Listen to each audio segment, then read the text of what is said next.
All right, good morning or afternoon or wherever you happen to be in right now. We are looking at how to create a contact sheet using Photoshop. So, this is a way of creating a list, so to speak, or thumbnails of all the pictures that you have in a particular folder. Okay, so here's how you do it. So, we got to fire up Photoshop. So, we're going to come down here to the window in the start menu, go to all, scroll down to Photoshop, and click that. Wait for it to fire up. Hopefully yours is faster than mine.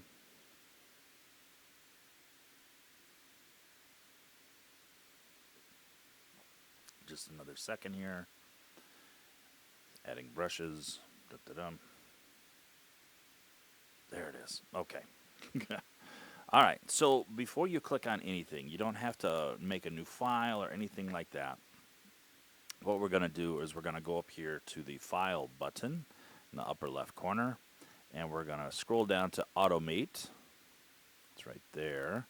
And we're going to slide over and do Contact Sheet 2 right there. Pretty cool. All right. And then this little box is going to pop up. And this is how we grab our sources. So you're going to use and you're going to choose a folder. And so for me, I happen to have a folder with all my pictures in it, already pre-labeled letters in nature. So I'm going to choose it and click OK. Now you can, if you don't have or don't have them in a folder, you can choose files individually right here. But I'm just choosing a folder. Now, if you have subfolders, so like you have, let's say for instance, all right, you have your 100 photos and then you have your 20 edits. So if you wanted to include a folder that maybe had your 20 edits in it, you could, all right. But in this case, I'm not going to. And then down here, this is our size of our document, okay. So in this case, it's going to be in inches, and I'm just going to make it 8.5 by 11. So you can type in whatever you want there. So 8.5. Height, that's the width. Height is 11. Resolution, we're not printing these or anything, so they can be 150. It can be 72. It can be like that. If we're going to print these, though, we would want to print them at like 300 resolution, pixels per inch. Okay, I'll give you the best image. Our mode is RGB, so RGB works really well for monitors. Again, if we are going to print these, we would do this in CMYK. CMYK is what printers use to the color scheme that printers use to print. Okay.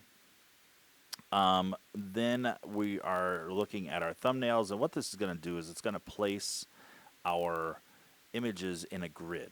Okay, so many pictures across, so many pictures down, evenly spacing, that kind of thing. Okay, so I have 26 letters in the alphabet, and so I'm just choosing to go 5 columns, so 5 across, and then 6 rows. Okay, so I've got 5 up and downs, and I've got 6 side to sides. So 5 times 6, that's 30. Okay.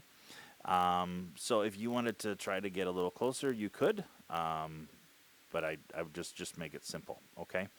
One thing to note: rotate for best fit. I do not have that checked because it will put all of your pictures like in a vertical frame, or all of your pictures in a horizontal frame or that kind of thing, regardless of what the picture is. So if the picture was a landscape and it needed to be, wider than tall, this would just rotate it. So I don't want that. I want to see what everything is. So that's okay. So unclick best rotate for best fit. Okay. If it's not important to you, then just do it. It's not a big deal. Use auto spacing, and so this option will allow the computer, or allow Photoshop to put spaces within between your pictures. Okay. Again, don't have to. You can unclick that and you can choose your own spacing if you wish. But I just do auto spacing. It's easy. And then we have use file name.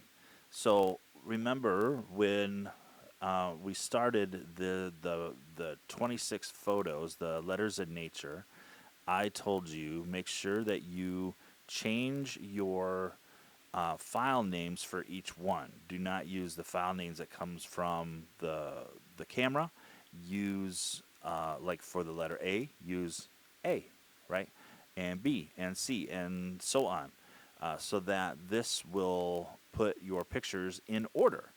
All right. Now, in this case, if you click or keep this little check mark clicked here, it will label your picture. Okay, so it's very easy for me to tell if you did it or not. Okay, so not only that, but if you label it and it's a hard time trying to figure out what that letter is, it helps me as a teacher and maybe other people viewing your work to understand what it is that you're trying to show. You know, like a letter Q sometimes looks a little different. Okay, but if it's labeled, oh, this is supposed to be my Q. Oh, okay, I can see what you did, right? So, anywho's, back to this. So we have everything set up kind of the way we want it here. I'm just going to click OK. Yeah, it's really that simple. And you see that over here in, it kind of opens up a window. Things are moving. You see my little rotator guy in the middle there is rotating. It's thinking. So this might take a couple minutes. All right. So don't get too concerned, but it shouldn't take too long.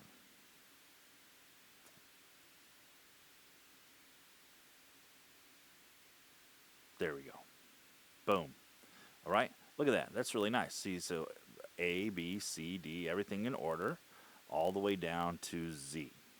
Okay.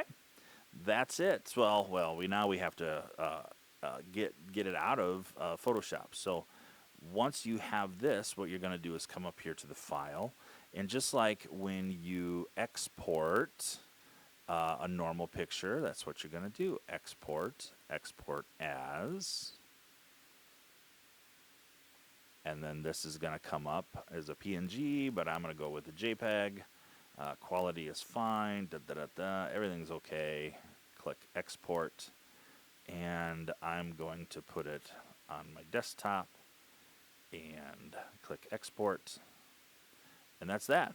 So that's where it's at on my desktop for me to put into the Google Classroom.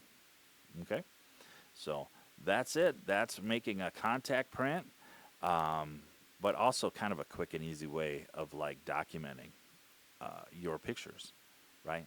So if we had the 100 photos and I did the contact print, obviously it would take a lot longer to make, but it would give me 4 sheets of these full, and it would have every single picture on it. That's kind of cool. All right. Okay, that's it for today. If you have any questions, of course, contact me, and I'll be happy to help. All right. Have a good one.